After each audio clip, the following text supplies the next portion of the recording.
오늘은 리딩 지셔스 6번째 시간입니다. 신명기 말씀을 통해서 함께 은혜를 나눠보자 합니다. 이제 모세오경이 총 5권이죠. 모세가 쓴 것으로 추정이 되는 5권인데 창세기, 출애굽기, 레위기, 민수기, 그리고 마지막 정점이 뭐죠? 신명기입니다. 이스라엘 백성들은 사실 토라라고 부릅니다. 이 토라가 5권의 이야기예요. 모세오경은 뜻하는데 참 중요한 말씀입니다. 하지만 우리가 아주 큰 장벽이 있었죠. 레위기와 민수기 말씀, 또한 출애굽기의 중간에 장막의 말씀들이 있기 때문에 우리가 사실은 그동안 깊이 살펴보지 않았던 말씀들이기도 했습니다. 근데 감사하게도 오전에 제가 말씀드린 것처럼 우리 성도님들과 함께 새벽마다 말씀을 나눌 수 있어서 제게는 참 의미 있는 시간이 되고 있고요. 우리 성도님들 역시도 중간에 포기하지 마시고 홈페이지에 새벽기도의 말씀도 올라가 있고 또 말씀을 들을 수 있으니까 계속해서 쫓아와 주셨으면 좋겠어요. 오늘은 대망의 신명기 말씀입니다. 모세오경에서 결론적인 말씀이고 제가 지난 시간에도 한번 소개해드렸지만 이 신명기 말씀은 모세가 요단강 동편에 서서 마지막으로 설교하는 거예요. 크게 세 부분으로 설교가 나누어져 있거든요. 이 설교를 하는 이 모세의 마지막 당부의 말씀이고 마지막 34장에 이르러서 그렇게 설교를 끝마쳤던 모세가 느보산에서 죽음을 맞이하는 마지막 최후를 맞이하는 장면까지가 신명기의 말씀입니다. 제가 나눠드렸던 오전에 그 사진에 보시면 요단강 동편의 느보산이라고 아마 있을 거예요. 그곳이 바로 신명기 말씀이 전해지던 그 장소였어요. 그리고 마지막 34장 이전에 31장과 32장 전반적으로 이제 모세가 여호수아에게 지도권을 승계합니다. 그래서 지도력을 승계받았던 여호수아가 이어지는 신명기 다음의 말씀 여호수아 말씀 1장부터 실제적으로 가나안 땅 정복 전쟁을 펼치는 것이 우리가 다음 주에 살펴볼 여호수아 말씀이에요. 그리고 사사기 말씀은 그렇게 약속의 땅을 정복하고 나서 이후에 그 약속의 땅에서 살아내는 이스라엘 백성들의 모습들이 담겨져 있는 말씀이 또한 사사기의 말씀입니다. 그렇게 흐름이 지나가요. 신명기는 헬라어 원어로 보면 드테로노모스라고 합니다. 뜻은 뭐냐면 두 번째 율법이라는 의미입니다. 그래서 신명기 말씀은 그 원어의 뜻처럼 율법으로 가득해 있어요. 어떤 율법이냐면 생소한 율법이 아니에요. 그동안 하나님께서 레위기와 민수기 여러 말씀을 통해서 반복해서 이스라엘 백성들에게 전해주었던 율법을 다시 한 번 더 모세가 자신의 언어로 정리해서 설교처럼 이스라엘 백성들에게 당부하면서 나누는 말씀, 그게 신명기의 말씀입니다. 우선 신명기는 크게 세 부분으로 나눠볼 수 있습니다. 1장 1절부터 4장 43절까지 첫 번째 모세의 설교입니다.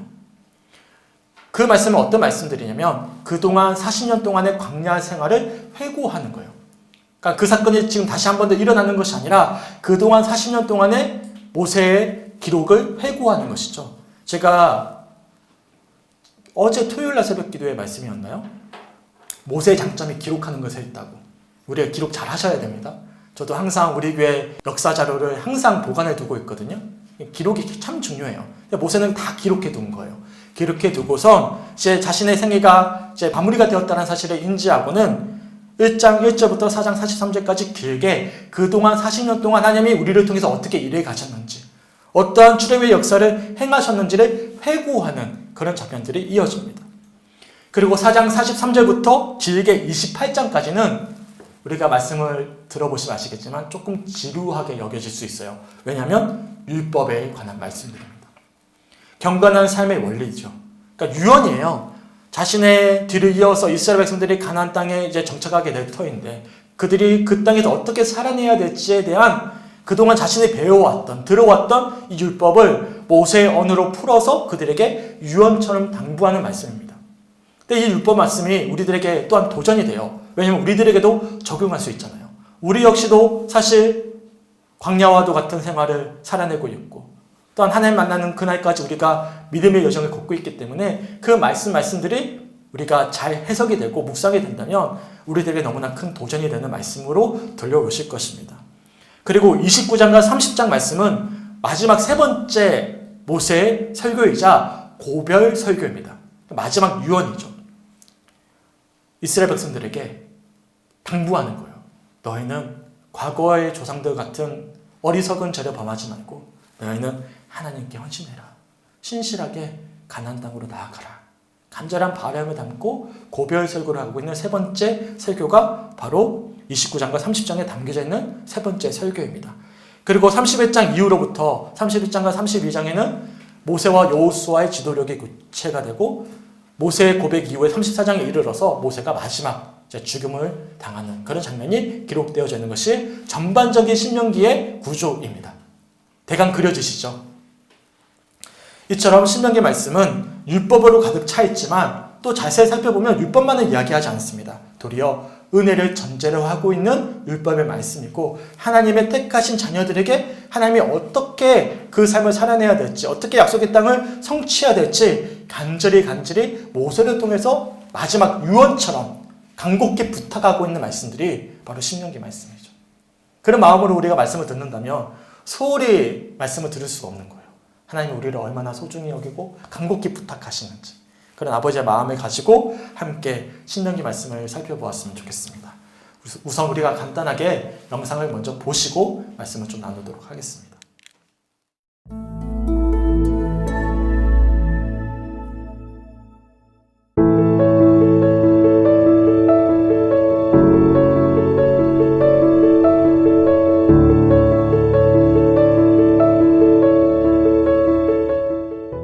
이번 영상에서는 리딩 지저스 1권의 7번째 수업으로 신명기를 통해 구약 성경에 기록된 율법의 참 의미와 구원의 역사를 통해서 더 큰 은혜를 주시는 하나님의 언약의 구조를 살펴보겠습니다. 이스라엘 백성들은 출애굽을 통해 구원의 은혜를 경험했습니다. 그들은 출애굽 후에 모세를 통해 시내산에서 받은 율법으로 살아가야 했습니다. 긴 광야 생활을 마치고 약속의 땅으로 들어가기 직전 모세는 이스라엘 백성들에게 마지막으로 고별 설교를 전합니다. 모세의 마지막 고별 설교가 오늘 함께 살펴볼 신명기입니다.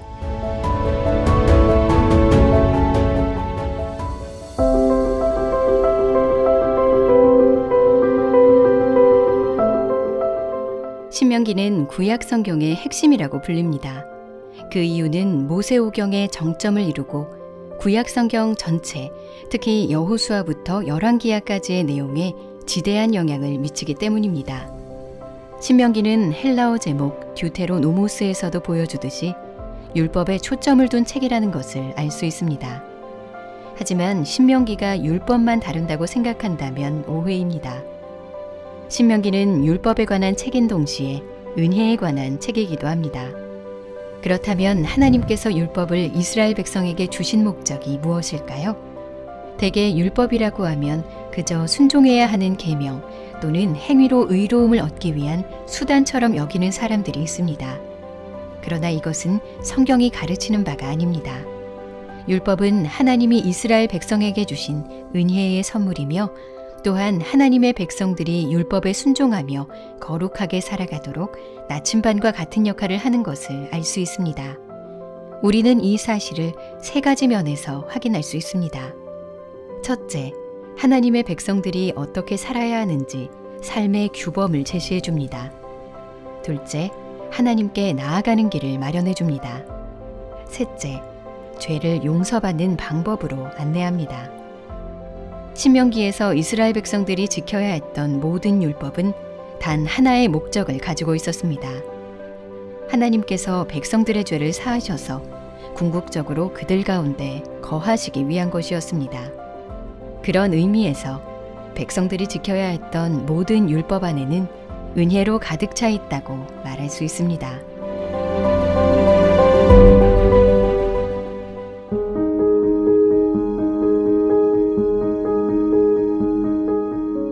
신명기에서 율법을 지킨다는 것은 하나님에 대한 사랑을 표현하는 것이었습니다. 하나님께서는 이스라엘에게 은혜를 먼저 주시고 그 다음에 율법에 순종하도록 부르셨습니다.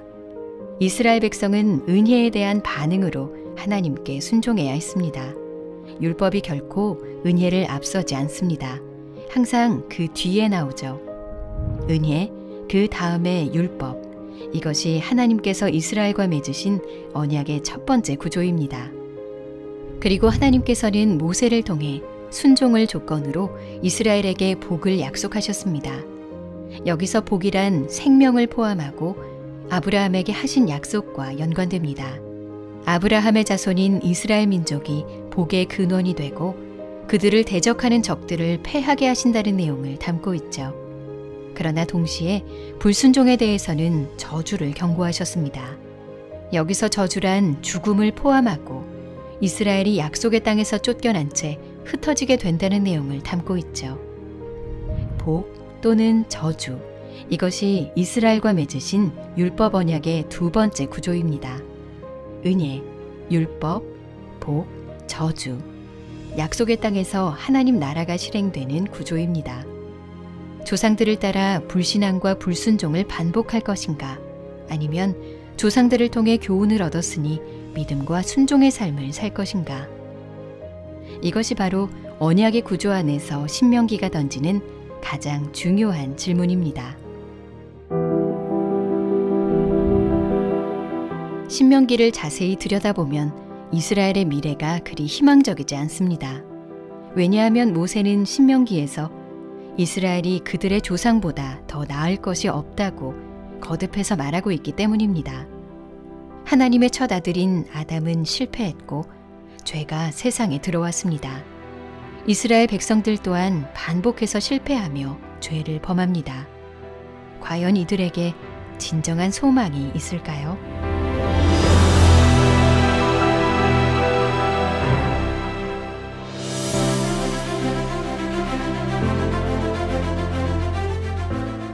이 질문에 대한 답은 하나님의 언약 구조의 마지막 요소인 구원을 주시는 더 큰 은혜로 이어집니다.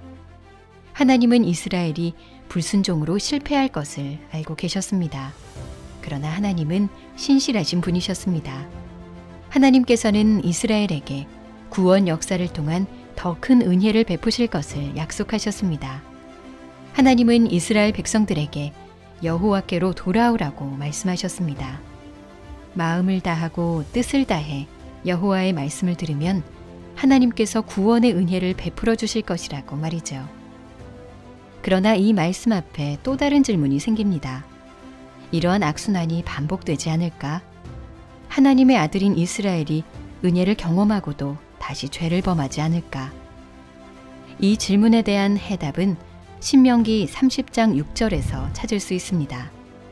내 마음과 내 자손의 마음에 할례를 베푸사 너로 마음을 다하며 뜻을 다하여 내 하나님 여호와를 사랑하게 하사 너로 생명을 얻게 하실 것이며, 하나님께서는 이 문제의 핵심은 바로 죄악에 물든 사람의 마음에 있다고 하십니다. 그리고 그 마음에 하나님께서 직접 할례를 베푸셔서 마음을 다하여 하나님을 사랑하고 하나님의 명령에 순종하는 것을 가능하게 하겠다고 약속하십니다.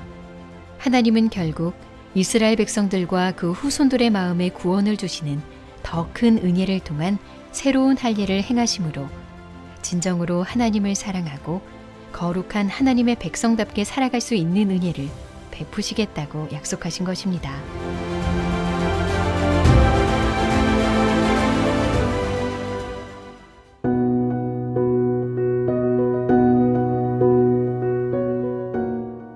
이제 이스라엘 백성들에게 약속의 땅이 눈앞에 다가왔습니다. 하나님의 백성인 이스라엘은 가나안에 곧 들어갈 것입니다. 그리고 그들이 약속의 땅에 머물고 싶다면 모세를 통해 주어진 하나님의 계명에 순종해야 합니다. 실패했던 조상들과 달리 그들은 성공할 수 있을까요? 만약 성공한다면 하나님 나라가 그들을 통해서 실현될 것입니다. 하지만 실패한다면 우리는 또 다른 하나님의 아들을 기다려야 합니다. 우리는 구원의 역사를 통해 이스라엘 백성이 실패한 사실을 잘 알고 있습니다. 그래서 구약은 장차 오실 구원자를 기다리게 합니다. 하나님께서는 약속하신 대로 그의 아들을 보내주셨습니다. 그분은 하나님과 맺은 언약 관계 안에서 완전한 믿음과 순종의 삶을 사신 분이십니다. 하나님께서는 예수님을 통해 우리를 구원하시고 더 큰 은혜 가운데 성령으로 우리 마음을 새롭게 하셨습니다. 그 은혜는 우리에게 새 마음을 주어서 우리가 온 마음과 뜻과 힘을 다해 하나님을 사랑하게 합니다.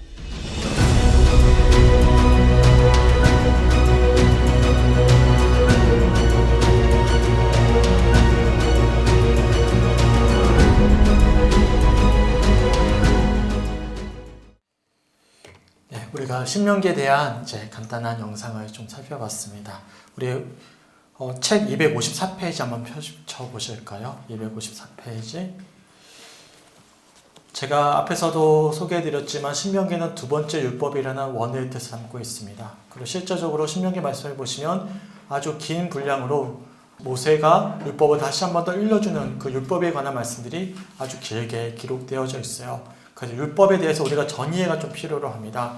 율법이 무엇입니까? 율법은 우리를 속박하기 위한 도구도 아니고 또한 구원의 조건도 아니에요. 율법은 반드시 은혜로 이끌어가게 되는 하나님의 은혜의 수단이라는 사실을 기억하셔야 됩니다. 그래서 율법에는 반드시 은혜와 함께 결합해서 이어지는 것들임을 우리가 신명기 말씀을 통해서 우리들이 확인해 볼 수가 있습니다. 은혜가 충만한 자들에게 주시는 것이 무엇이냐면 율법이기 때문에 그렇습니다. 율법에는 크게 세 가지 중요한 목적이 있습니다. 우선 254페이지 밑에서 두 번째 줄에 보시면 첫 번째 이 율법의 목적을 이렇게 일러주고 있는데요. 첫째, 율법이 은혜인 이유는 삶의 규범을 제시해 주기 때문입니다. 라고 이야기하고 있습니다. 우리는 이미 거듭난 하나님의 자녀입니다. 믿으십니까? 네, 우리는 거듭난 하나님의 자녀이지만 갓 태어난 어린아이와 같은 미성숙함에 머물러 있는 경우가 참 많이 있죠. 아이들이 태어나서 부모의 도움과 지도 가운데 배우고 성장해야 되듯이 우리의 믿음도 마찬가지예요. 그런데 우리가 성화의 삶을 통해서 하나님의 장성한 분량까지 이르기 위해서 규범이 되어지는 것들이 있는 것인데 그것이 무엇이냐? 바로 말씀이에요. 율법인 것입니다. 그리고 우리가 날마다 말씀을 보셔야 되는 거예요. 우리의 신앙의 연륜이 우리의 신앙의 성숙을 이끌어내지 않습니다. 종종 믿음의 연륜이 막 10년, 20년, 무려 막 30년, 40년 되셨는데도 불구하고 그분의 삶의 태도를 보면 갓난아이와 다름이 없는, 신앙적으로 보았을 때 그런 모습에, 미성숙한 모습에 머물러 있는 경우들이 있는데 무엇을 하지 않았기 때문입니까? 날마다 말씀 속에서 성숙함을 이뤄내지 않았기 때문이죠. 그래서 우리는 날마다 말씀을 보셔야 되는 것이고 율법을 통해서 삶의 규범을 우리들이 항상 제시해 주실 때마다 그 말씀에 따라 살아내야 될 그런 책임과 또한 사명이 우리 모두에게 주어져 있다는 사실이죠. 아까 제 영상에서 나침반과도 같은 역할을 하고 있다고 이야기하지 않았습니까? 실제로 우리가 어디로 가야 될지 지금에서야 내비게이션이 있겠지만 과거에는 나침반을 봐야만 정확한 방향을 가지고 갈 수 있는 것 아니겠습니까? 제가 열심히 하는 것도 중요하다고 말씀드렸지만 더 중요한 것은 제대로 하는 것이다 라고 말씀드리지 않았어요. 새벽 기도의 시간에. 그래서 믿는 자들은 정말 열심히 하는 것 이상으로 더 중요한 것은 우리가 제대로 알고 믿어야 되는 것. 제대로 훈련받고 우리가 성숙한 분량에까지 이르기까지 우리가 날마다 말씀과 기도로 그렇게 채워져야 되는 것이 우리에게 주어진 사명이라는 사실을 또한 우리가 확인할 수가 있는 것입니다. 또한 255페이지 중간에 보시면 율법이 은혜인 이유를 두 번째로 이렇게 이야기해주고 있습니다. 보이시죠? 한번 읽어드릴게요. 둘째, 율법이 은혜인 이유는 하나님께 나아가는 길을 마련해주기 때문입니다. 율법을 보시면 단순히 우리가 어떻게 정결하게 살아가야 되는지에 대한 말씀만 가르쳐 주시는 것이 아니라 뭘 가르쳐 주시죠? 성막을 어떻게 지어야 되고 어떻게 번제, 화목제, 소제, 속건제, 속제제를 드려야 될지 제사법을 굉장히 구체적으로 알려주시거든요. 또한 절기들마다 유월절, 무교절부터 시작해서 마지막 초막절까지 어떻게 절기들마다 하나님께 예배해야 될지 그런 말씀들을 알려주십니다. 무엇을 의미하죠? 하나님께 나아가는 길을 율법을 통해서 우리들에게 알려주시는 거예요. 예배를 그냥 드리는 것도 좋죠. 하지만 제대로 드리는 것이 참 중요합니다. 우리가 어떤 마음으로 어떤 모습으로 예배를 드려야 될지. 종종 이제 젊은이들 속에서는 예배의 형식을 좀 소홀히 여기는 경우가 있어요. 형식이 뭐가 중요하냐? 우리의 마음이 중요하지.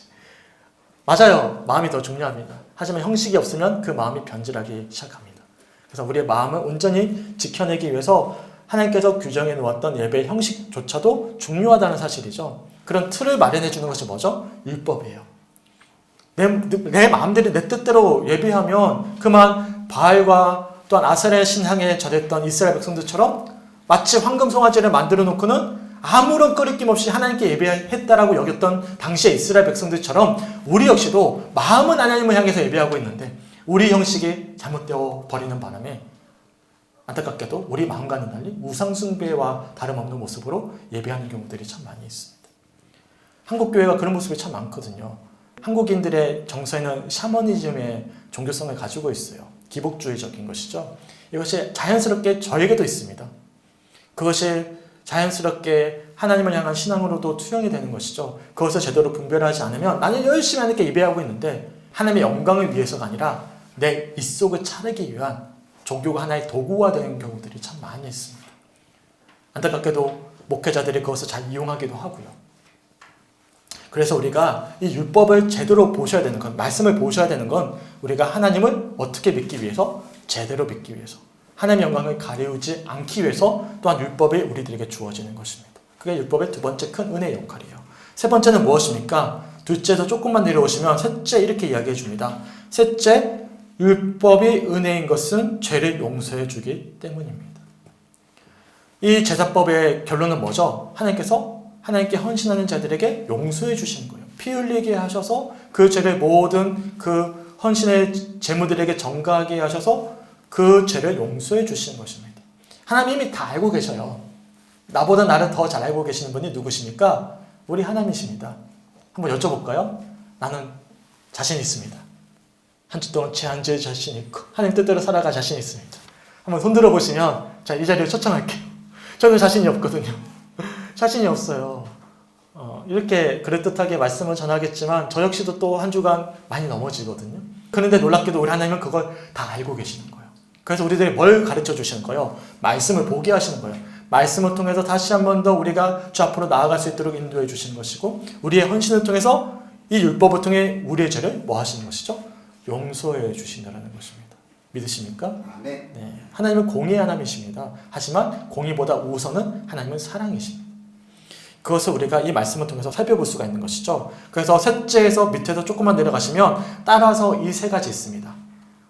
제가 첫 번째 한번 읽어주세요. 첫 번째, 두 번째, 세 번째, 율법이 본질적으로 은혜임을 알 수 있습니다. 그러니까 삶의 기원과 하나님께 나아갈 수 있는 도구가 되는 것이고 또한 죄 용서를 통해서 우리는 본질적으로 율법이 은혜라는 사실을 확인할 수가 있어요. 그리고 실제로 그런 구조가 신명기에 고스란히 기록되어져 있습니다. 257페이지 넘어가 볼까요? 이 언약의 구조인데요. 하나님은 은혜로 모든 것을 시작하시고 그러고 나서 이스라엘을 하나님의 율법에 순종하시도록 부르시는 것입니다. 그러니까 우리의 어떤 공로를 통해서 우리의 율법을 통해서 하나님의 은혜를 찾아가는 게 아니에요. 모든 세상의 종교는 아래에서 위를 향해 올라갑니다. 상향적이죠. 그렇습니다. 불교도 마찬가지고 이슬람교도 마찬가지고 아래에서 위로 올라가요. 그런데 기독교의 신앙은 위에서 아래로 내려옵니다. 그 차이예요. 그렇기 때문에 율법을 통해서 우리가 은혜를 찾아갈 수 없어요. 아무리 우리가 율법을 붙잡는다고 은혜를 찾을 수 없습니다. 은혜 받은 자들에게 주어진 것이 율법이고 은혜를 받은 자들에게 주어진 율법이기 때문에 율법을 통해서 우리가 또한 뭘 찾아갈 수 있는 거예요? 은혜를 찾아갈 수가 있는 거예요. 그것을 이야기하고 있는 것입니다. 은혜가 먼저이고 그 다음에 율법이에요. 이것이 하나님께서 이스라엘과 맺으셨던 언약의 구조였어요. 그것이 신명기에 계속 반복적으로 기록되어져 있거든요. 257페이지에 보시면 4장 37절과 38절 그리고 이어지는 39절과 40절 말씀을 이어서 이렇게 구분해 놓고 있습니다. 우선 4장 37절과 38절 말씀은 은혜의 말씀이에요. 우리 함께 읽어볼까요? 시작. 여호와께서 내 조상들을 사랑하신 고로 그 후손인 너를 택하시고 큰 권능으로 친히 인도하여 애굽에서 나오게 하시며 너보다 강대한 여러 민족을 내 앞에서 쫓아내고 너를 그들의 땅으로 인도하여 들여서 그것을 내게 기업으로 주려 하심이 오늘과 같으니라. 아멘. 분명히 하나님께서 먼저 뭘 말씀하시죠? 하나님께서 너희 조상들 누구죠? 아브라함과 이삭과 야곱과 하셨던 그 언약을 기억하시는 거예요. 사랑하시는 거예요. 그 언약 때문에 그의 후손인 너를 택하시고 큰 권능으로 너희를 인도했다. 하나님 은혜를 먼저 이야기하시죠. 그러고 나서 이어지는 39절과 40절에 이렇게 말씀하십니다. 제가 읽어드릴게요.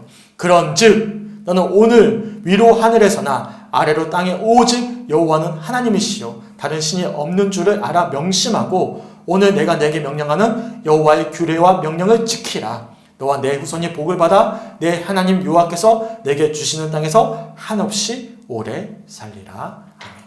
먼저 하나님께서 은혜를 말씀하시고 이어서 그런즉 너희는 그 하나님을 기억하며 율법을 지켜 행할 것을 말씀하고 있는 구조인 것입니다. 이게 반복됩니다. 258페이지 넘어가 볼까요? 신명기 5장 6절과 이어지는 7절을 이렇게 나누고 있는데요. 우선 5장 6절 말씀 함께 읽어봤으면 좋겠습니다. 258페이지 위쪽에 있어요. 한번 큰 목소리로 한번 읽어볼게요. 시작. 나는 너를 애굽 땅 종되었던 집에서 인도하여 낸 내 하나님 여호와라. 먼저 자신이 너희들을 인도해낸 하나님이심을 밝혀주고 있어요. 은혜를 말씀하고 계시는 것이죠. 그리고 이어지는 7절에 유명한 구절이죠. 신명기 말씀이에요. 나 외에는 다른 신들을 내게 두지 말지니라. 율법을 이어서 말씀하고 있는 거예요. 이것이 신명기에 반복되는 구조입니다. 하나님 먼저 자신의 은혜를 밝혀주고 나서 말씀하시고 나서 그 은혜를 받은 자들이 또한 그 은혜를 기억하면서 하나님 뜻대로 살아내야 되는 것이 바로 율법임을 신명기 말씀에서 가르쳐주고 있는 거예요. 그러니까 율법이 우리를 속박하기 위한 도구가 아닌 거예요. 율법이 구원받기 위한, 복받기 위한 도구가 아닌 거예요. 율법은 뭐죠? 하나님의 사랑을 확인하면서 하나님의 자녀들이 하나님의 뜻대로 살아내기 위한 하나의 규범이 되는 것이죠. 그것을 우리들이 신명기 말씀의 이 구절을 통해서 확인할 수가 있는 것입니다. 쭉 이어서요. 259페이지 밑에 부분을 보시면 10장 14절과 15절 또한 이어지는 16절 말씀이 있습니다. 살펴봤으면 좋겠는데 우선 10장 14절과 15절 말씀을 우리 성도님들이 한번 읽어주셨으면 좋겠습니다. 시작. 하늘과 모든 하늘의 하늘과 그 위의 만물은 본래 네 하나님 여호와께 속한 것이로되 여호와께서 조국인 네 조상들을 기뻐하시고 그들을 사랑하사 그들의 손들을 만민으로 택하셨으니 그와 같으니라. 네, 하나님께서 분명히 자신의 은혜를 밝혀주고 계시죠. 이어서 이 16절 말씀이 좀 중요합니다.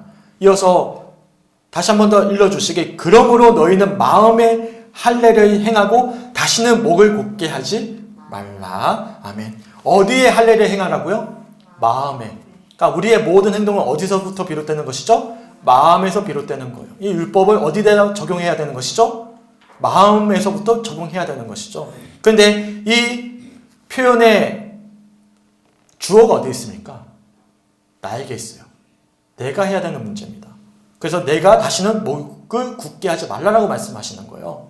무슨 말씀이냐면 하나님이 우리들에게 선택권을 주신 것입니다. 그것이 이어지는 261페이지 이야기예요. 복과 저주의 이야기입니다. 복과 저주. 대표적으로 신명기 11장 26절부터 28절에 이렇게 말씀하고 있는데 261페이지 중간에 보시면 신명기 11장 26절부터 28절까지 말씀을 이렇게 말씀해주고 있습니다. 한번 읽어봤으면 좋겠어요. 시작. 내가 오늘 복과 저주를 너희 앞에 두나니 너희가 만일 내가 오늘 너희에게 명하는 너희 하나님 여호와의 명령을 들으며 보게 될 것이요 너희가 만일 내가 오늘 너희에게 명령하는 도에게 돌이켜 떠나 너희의 하나님 여호와의 명령을 듣지 아니하고 본래 알지 못하던 다른 신들을 따르며 저주를 받으리라. 아멘. 하나님이 이스라엘 백성들에게 뭘 주시는 거예요? 은혜 받은 자들에게 은혜대로 살아낼 수 있는 선택권을 주신 거예요. 당연히 선택권이 주어졌다는 것은 선악과 사건과 비슷한 거죠. 복을 받을 수도 있는 것이고 또 저주를 받을 수도 있는 거예요. 그러면 이런 물음을 던집니다. 왜 이렇게 하시냐고. 왜 실패할 수 있는 가능성을 주시냐고. 그런데 생각해 보세요. 우리가 자녀를 양육하잖아요. 사랑하는 자녀들에게 모든 것을 다 해주면 어떻게 되죠? 아이는 절대 건강하게 자라나지 않습니다. 성장할 수가 없어요. 아이들이 공부를 하는데 잘 못해요. 엄마가 다 해줘요. 그럼 어떻게 되죠? 아이는 하나도 잘하지 않습니다. 여전히 미성숙한 모습으로 머물러 있는 것이죠. 이미 하나님은 실패할 걸 알고 계십니다. 나중에 또 살펴볼게요. 알고 계시는데도 불구하고 뭘 주시는 거예요? 우리가 스스로 그 말씀에 순종하며 살아낼 수 있는 선택권을 먼저 주시는 것입니다. 저희 아내가 이제 일을 그만두고 이제 아이들을 이제 등하교 시키려고 왔다 갔다 하거든요. 근데 아내가 운전면허증을 땄는데도 불구하고 아직 운전을 하지 못합니다. 근데 제가 아직은 조심스러워서 아내에게 운전대를 안 맡기는 거예요. 아직은 우리 차가 커서 아내가 전혀 지금 운전 경험이 없는데 큰 차를 운전하려니까 조심스러운 거예요. 그래서 운전대를 안 넘겼어요. 그럼 어떻게 될까요? 계속 제가 애들을 데리고 다녀야 됩니다. 어느 순간은 차가 찍히든지 사고가 나든지 엉망이 되든지 맡겨야 되는 거거든요. 네, 저에게 용기가 필요합니다. 기대해 주셨으면 좋겠습니다. 그래서 아내한테 이제 운전대를 맡겨야 되는데 그래야만 늘어나죠. 실력이 생기는 거죠. 실패도 할 수 있고 사고도 날 수 있겠죠. 하지만 그것이 사랑의 증거이지 않겠습니까? 그러니까 하나님께서 왜 우리들의 선택권을 주십니까? 다 로봇처럼 다 100% 성공할 수 있도록만 인도해 주시는 것이 맞지 않겠습니까? 아니에요. 더군다나 하나님은 어떤 분이시죠? 제가 참 좋아하는 편인데 따라해볼까요? 하나님은 인격적인 분이십니다. 하나님은 인격적인 분이십니다. 누구보다도 나를 소중히 여기시는 분이에요. 존중해 주시는 분이십니다. 인격으로 대하지 않으면 그냥 함부로 명령합니다. 명령. 너 그거 해, 저거 해. 부부 사이도 그런 사이가 있잖아요. 그럼 얼마나 고단한지 몰라요. 고달픈지 몰라요.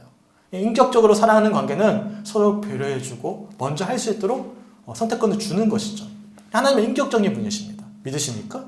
네. 그래서 하나님은 우리들에게 이런 귀한 선택권을 주고 계시는 것이죠. 이미 하나님은 알고 계십니다. 실패할 것을. 그래서 뒤에 보시면 더 큰 은혜를 약속해 주시는 장면이 이어지게 되는 거예요. 265페이지로 넘어가 볼까요? 그래서 신명기를 읽다 보면 선택권이 이스라엘 백성들에게 주어졌잖아요. 근데 그 이스라엘 백성들이 어떤 사람들이었어요? 우리가 지난주 한 주 동안 민수기 말씀을 내내 읽으면서 저는 정말 와 진짜 대단하다. 저처럼 말 안 들을 수 있겠구나. 진짜로 와 엉망진창이다라는 거 느꼈거든요. 제가 새벽 기도에도 여러 차례 반복했지만 고기 먹다가 이 다 빼기도 전에 심판받는 그 모습을 제가 너무나 재밌게 봤는데 왜요? 저처럼 보여서. 네, 그 욕망에 가득한 이스라엘 백성들의 모습을 우리가 살펴보지 않았어요? 그 모습이 어디 가겠습니까? 그래서 하나님께서 선택권을 주었지만 이스라엘 백성들은 실패합니다. 실제로도 우리가 여호수아 말씀을 이어서 어떤 말씀이 이어지니까 사사기 말씀이 이어져요. 이 사사기 말씀 보면 정말 암울합니다. 그들이 약속의 땅에 정착했는데 정착했던 이스라엘 백성들이 살아내는 삶의 모습은 결코 하나님의 율법대로 살아내는 삶이 아니에요. 완전히 가나안의 신에 물들어버린 우상숭배로 가득한 모습으로 가득하거든요. 실패한 소망이죠. 그런 모습들을 보게 되는 거예요.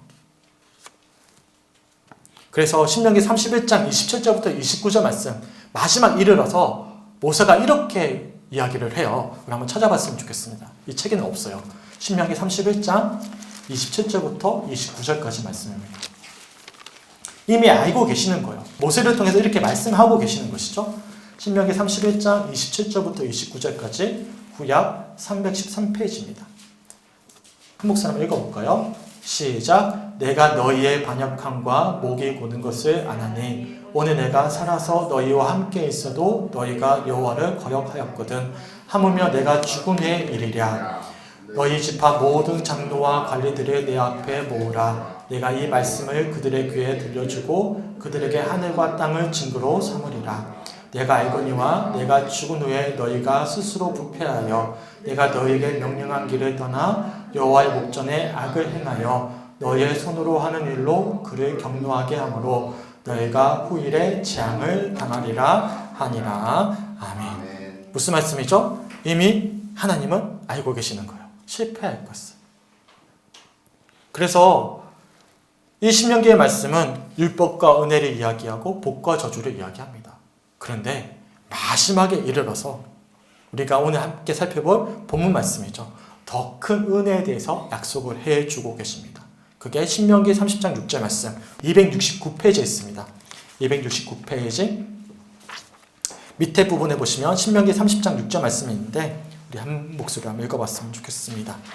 시작. 내 하나님 여호와께서 내 마음과 내 자손의 마음에 할례를 베푸사 너로 마음을 다하며 뜻을 다하여 내 하나님 여호와를 사랑하게 하사 너로 생명을 얻게 하실 것이며. 아멘. 우리의 실패를 알고 계신 하나님께서 더 큰 은혜를 약속해 주고 계시는 것입니다. 뭐라고 말씀하시죠? 내 마음과 내 자손의 마음에 할례를 뭐 하신다? 베푸신다. 이 표현의 주어가 누구에게 있습니까? 10장 말씀에는 주어가 우리였어요. 근데 이 말씀의 주어가 누구죠? 내 하나님 여호와께서 그렇게 하시겠다라는 거예요. 그럼 우리 마음 가운데 할례를 베푸신 분은 누구십니까? 예수 그리스도. 그래서 그리스도 중심인 거예요. 이 말씀을 통해서도 우리가 누구를 볼 수가 있는 거예요? 우리의 마음의 할례자가 되어주셨던 바로 예수님. 그 예수님을 우리가 기억할 수가 있는 거예요. 그러니까 우리는 참 귀한 축복이 주어진 거예요. 미안해요. 이 신명기 말씀에 등장하는 이스라엘 백성들에게 참 미안해요. 그들 우리보다 훨씬 더 못한 조건에서 믿음의 여정을 걸어갔던 것입니다. 우리에게는 이미 예수님이 오신 거예요. 믿으십니까? 네, 예수님이 우리와 함께하고 계시는 것입니다. 예수님이 우리의 마음의 할례자가 되어주셔서 우리가 그 예수님을 의지함으로 마음을 다하고 뜻을 다하고 우리 하나님을 사랑할 수 있도록 생명을 얻을 수 있도록 인도해 가신다는 사실입니다. 그래서 더 큰 은혜를 이 책에서는 이제 예수 그리스도를 빗대어서 이어서 이렇게 표현해주고 있는 내용들이 쭉 이어지게 되는 것이죠. 제가 개인적으로 참 좋아하는 말씀이 있어요. 그게 뭐냐면 로마서 8장 26절 말씀인데 한번 찾아봤으면 좋겠습니다. 로마서 8장 26절 말씀입니다. 신약 250페이지에 있어요. 신약 250페이지. 제가 참 좀 약하거든요. 심정이 약해서. 근데 그렇기 때문에 이 말씀이 제게 더 큰 은혜가 돼요. 8장 26절 말씀 함께 읽어봤으면 좋겠어요. 시작. 이와 같이 성령도 우리의 연약함을 도우시나니 우리는 마땅히 기도할 바를 알지 못하나 오직 성령이 말할 수 없는 탄식으로 우리를 위하여 친히 간구하시느니라. 아멘. 누가 우리를 위해서 기도하고 계신다? 우리의 연약함을 알고 계시는 성령께서 친히 마땅히 기도할 바를 알지 못하는 우리를 위해서 뭐하고 계시는 것이죠? 기도하고 계신다. 이것이 또한 탄식하며 기도하고 계시는 것이죠. 이게 바로 우리들에게 주어진 더 큰 은혜인 것입니다. 성령님을 통해서 우리가 누구를 알 수가 있는 거예요? 예수님을 예수님으로 바라볼 수 있잖아요. 요한복음 14장 말씀에 근거해서. 이처럼 우리는 더 큰 은혜가 주어졌어요. 예수님을 사랑하고 의지하는 그 믿음 안에서 우리가 날마다 신명기 말씀을 통해서 이스라엘 백성들과 같은 잘못된 선택을 할 것이 아니라 이제는 정말 정도에게 하나님이 원하시는 성숙한 믿음의 자녀로 세워져 갈 수 있다는 사실입니다. 홍수가 나면 마실 물이 도리어 없습니다. 세상에 그리스도인들이 너무나 넘쳐나지만 하나님이 찾으시는 그 한 사람, 그 한 사람은 어떤 사람들입니까? 바로 말씀대로 살아내는 사람들입니다. 소망하기는 이 신명기 말씀을 통해서 우리가 그런 하나님이 찾으시는 한 사람으로 세워져 갈 수 있는 은혜가 있게 간절히 소망합니다. 아멘. 그러기 위해서 우리가 먼저 뭘 붙잡아야 됩니까?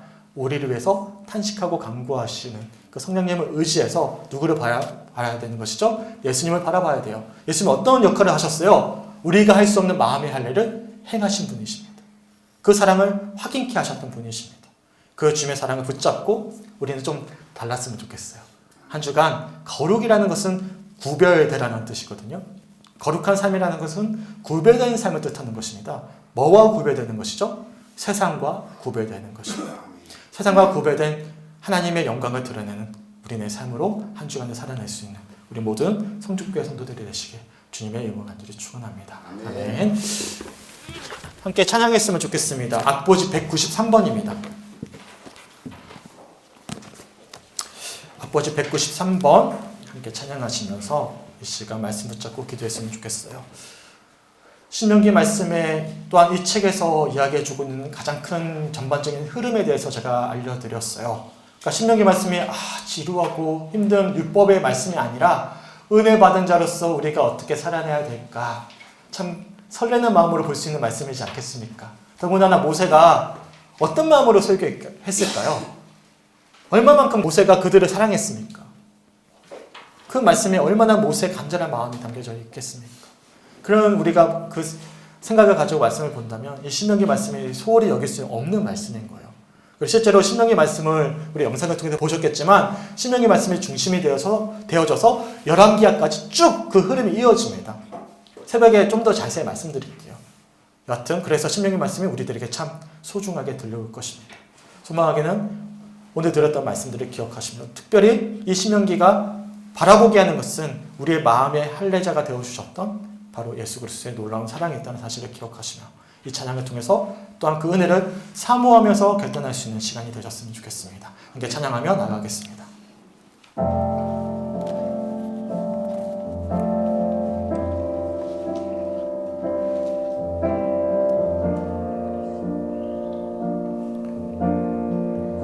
아버지 사랑을 소망했으면 좋겠습니다. 아버지 사랑 내가 노래해. 아버지 은혜 내가 노래해. 아버지 은혜 내가 노래해. 그 사랑 변함없으신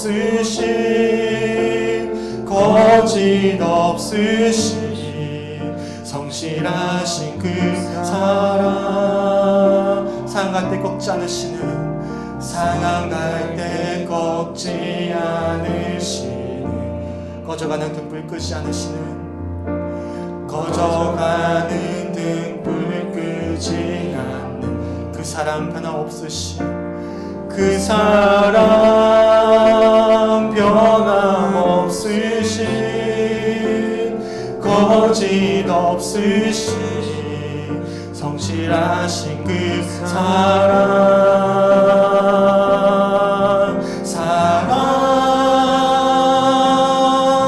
그 사랑 날 위해 죽으신 날 위해 다시 사신 예수 그리스도 다시 오실 그 사랑 죽음도 생명도 천사도 하늘의 어떤 권세도 끊을 수 없는 영원한 그 사랑 예수. 이 시간 그 사랑을 사모하며 찬양했으면 좋겠습니다. 주님 아버지 사랑 내가 아버지 은혜 내가 노래해. 아버지 은혜 내가 노래. 아버지의 사랑은 변함없으십니다. 그 사랑 변함없으신 거짓 없으신 성실하신 그 사랑 상할 때 꺾지 않으시는 상할 때 꺾지 않으시는 꺼져가는 등불 꺼지 않는 그 사랑 변함없으신 거짓 없으신 성실하신 그 사랑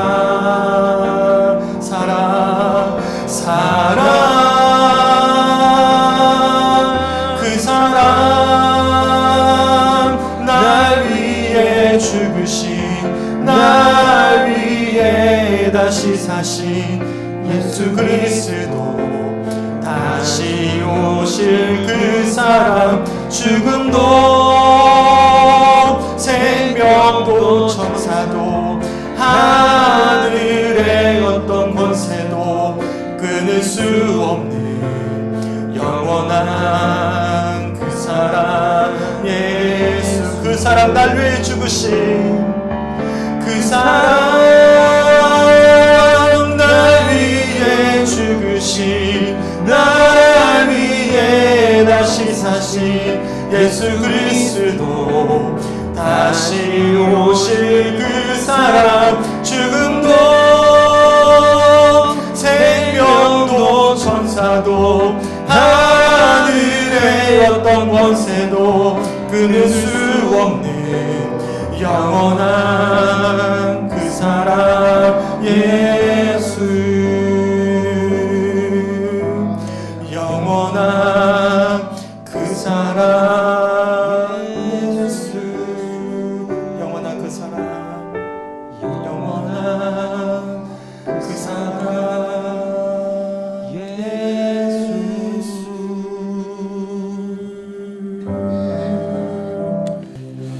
함께 기도했으면 좋겠습니다. 오늘 오전부터 오후까지 주셨던 말씀들을 기억하면서 한 가지를 확인할 수 있는 것은 하나님이 우리를 얼마나 사랑하시는지, 나보다 얼마나 나를 더욱 귀하게 여기시는지 그 은혜를 우리가 확인할 수가 있는 것이죠. 너무 감사하지 않습니까? 그 은혜를 혼자만 확인하는 것이 아니라 살아있는 증인들, 우리 사랑하는 성주교회 성도들과 함께 확인할 수 있어서 너무나 감사합니다. 하나님은 지금 이 순간 우리와 함께 하십니다. 믿으십니까? 그래서 신명기 말씀을 통해서 단순히 율법으로만 보이는 것이 아니라 나를 향하신 아버지의 간절한 초청, 나와 함께 하자라는 그런 주님의 인도하심임을 우리가 기억하면서 우리의 마음의 할례제가 되어주셨던 그 주님, 그 예수님을 더 깊이 알아가면서 연약한 우리를 위해서 이 시간에도 말할 수 없는 탄식으로 간구하고 계시는 그 성령의 은혜를 의지해서 주님, 하나님께 나아가길 원합니다. 주님께 더 가까이 가기 원합니다. 그 주님과 동행하는 한 주간의 삶 되기 원하고 우리 교회가 되기 원하고 우리의 삶이 되기 원합니다. 주 앞에 온전히 마음껏 내어드리면서 묵상하며 나아갔으면 좋겠습니다. 오늘 주었던 말씀들을 기억하면서 함께 조용히 묵상하며 기도하며 나아갑니다. 아버지 너무나 감사합니다.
한 번 더 묵상했으면 좋겠습니다.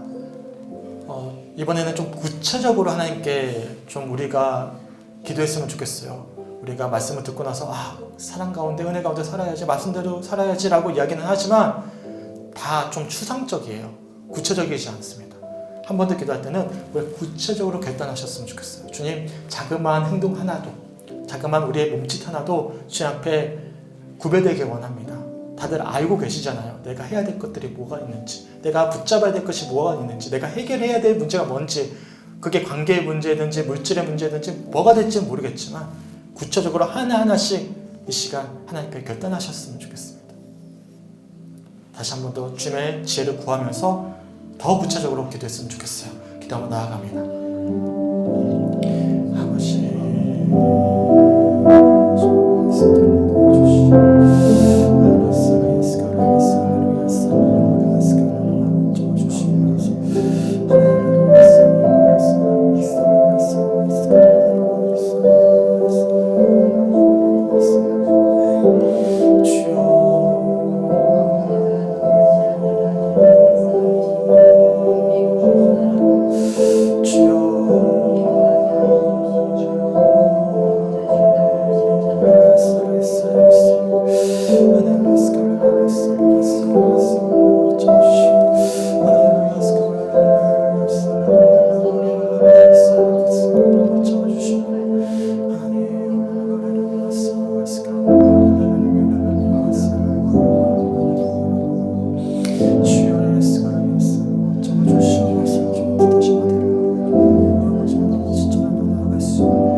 마지막 한 번만 더 기도하고 제가 마무리하겠습니다. 우리 교회를 위해서 기도해 주셨으면 좋겠어요. 사실 제가 작년에 우리 교회가 굉장히 영적으로 어려운 시간들을 보내왔습니다. 말할 수 없이 저는 영적으로 심한 공격을 이겨내면서 지나왔던 시간들이었는데 지금 우리 교회 영적인 흐름이 굉장히 많이 변화되고 있는 중요한 터닝 포인트를 저는 지나오고 있다고 생각합니다. 우리가 함께 기도하셔야 돼요. 누가 더 오고 안 오고는 둘째 문제예요. 지금 우리가 먼저 우리 교회를 위해서 기도해야 될 것은 사실 우리 교회를 가득 채우고 있는 너무나 나쁜 대적들이 참 영적인 힘들이 많이 있거든요. 그래서 제가 8년 동안 어떻게든 버텨내라 힘겨운 시간들을 가져왔는데 이제는 기도하는 사람들이 세워졌어요. 그래서 우리가 함께 기도함으로 그동안 이 지역사회에 가득했던 영적인 흐름을 완전히 바꿔야 됩니다. 그를 위해서 함께 기도하셔야 돼요. 그래야만 한 사람의 연연하는 문제를 넘어서서 이 지역사회 주관하는 영혼들을 살릴 수 있는 역할을 감당할 수가 있습니다. 영적으로 우리가 그 전환점을 가지지 않으면 감당할 수가 없거든요. 또 눌리기 때문에. 그래서 우리가 항상 기도해 주셨으면 좋겠어요. 기도하는 사람들이 세워졌거든요. 그래서 이 영적인 흐름이 온전히 하나님이 쓰시기에 합당한 모습으로 빚어져 갈 수 있도록 이 시간들이 더 충만해져서 정말 우리 교회를 통해서 정말 죽어가는 한 영혼을 살릴 수 있는 그런 역할을 감당하는 교회가 될 수 있도록 우리 교회를 위해서 이 교회 영적인 흐름을 위해서도 함께 중보하며 기도해 주셨으면 좋겠습니다. 우리 함께 기도하겠습니다. 하나님 아버지 너무나 감사합니다. 주님 아버지 인도하여 주시옵소서. 기도하는 성도들을 불러주시고 함께 기도하게 하시니 너무나 감사합니다. 너무나 간절히 기다리고 바라던 아버지 동역자들 기도할 수 있는 이들을 세워주셔서 너무나 감사합니다. 그동안 이겨내기가 너무나 벅차왔던 이 영적인 아버지 힘들을 깨트리게 하시고 정말로 하나님이 마음껏 일하기에 부족함이 없는 풍성한 아버지 그릇이 되어질 수 있도록 인도하여 주셔서 아버지 우리 교회를 통해서 아버지 주님을 알지 못하는 이들 영적으로 짓눌려 있는 이들에게 예수 그리스도의 놀라운 사랑을 전하는 놀라운 은혜를 그 놀라운 아버지 영적인 흐름이 이 땅 위에 이 교회 위에 충만히 거할 수 있도록 아버지 함께하여 주시옵소서. 주여 기도하는 자들을 세워주시면 감사합니다. 우리를 통해서 주님 일하여 주시옵소서. 우리를 통해서 주님 영광받아 주시옵소서. 주님께서 합당히 사용하시는 아버지 그릇으로 빚어져갈 수 있는 그런 우리 교회의 모습이 되어져 갈 수 있도록 주님 주관하시고 주님 인도하시고 이를 위해서 함께 기도할 수 있는 우리 모든 성축교회 성도들 될 수 있도록 인도하여 주시옵소서. 주님 그렇게 우리 교회를 세워주시고 정말 이 땅에 중한 영혼들을 살릴 수 있는 구원의 방주의 역할을 온전히 감당할 수 있는 교회가 되어질 수 있도록 주님 역사하여 주시옵소서. 이를 위해서 우리 모든 성축교회 성도들이 마음을 다해 함께 기도할 수 있는 우리 모든 성축교회 성도들의 신령될 수 있도록 주님 축복하시고 주님 역사하여 주시옵소서. 주님 너무나 감사합니다. 함께 기도할 수 있는 성도들을 세워주시고 또한 말씀을 가지고 교회를 위해서 기도할 수 있도록 인도하여 주심에 주님 너무나 감사합니다. 하나님이 마음껏 쓰시기에 합당한 그릇으로 영적인 그릇으로 세워져 갈 수 있는 우리 성축교회가 될 수 있도록 인도하여 주셔서 여전히 아직 주님을 알지 못하는 죽어가는 그들에게 예수 그리스도의 참된 소망을 전할 수 있는 그런 교회가 될 수 있도록 주님 인도하여 주시옵소서. 이 지역사회를 살릴 수 있는 교회가 될 수 있도록 그렇게 정도의 믿음의 길을 걸어갈 수 있는 교회가 될 수 있도록 주님 역사하여 주시옵소서. 또한 오전과 오전에 주셨던 말씀들을 기억하면서 하나님이 우리를 얼마나 귀하게 여기신지 사랑하시는지 그런 메뚜기와 같은 우리들을 위해서 예수 그리스도가 십자가를 지심으로 우리의 마음의 할례를 행하셨음을 우리가 기억하면서 그 은혜를 붙잡고 한 주 동안 친명의 말씀을 통해 우리 역시도 그 은혜를 받은 자로서 어떻게 살아내야 될지 어떠한 믿음의 성숙을 이루어내야 될지를 확인하며 그렇게 감격하며 한 주간을 살아낼 수 있는 우리 모든 성축교회 성도들의 한 주간의 삶 될 수 있도록 인도하여 주시옵소서. 그래서 구별된 삶, 하나님의 영광 받으시는 삶을 살아내는 우리가 될 수 있도록 주님 동행하여 주시옵소서. 감사드리며 우리를 사랑하시는 예수 그리스도의 이름으로 간절히 기도드렸습니다. 아멘.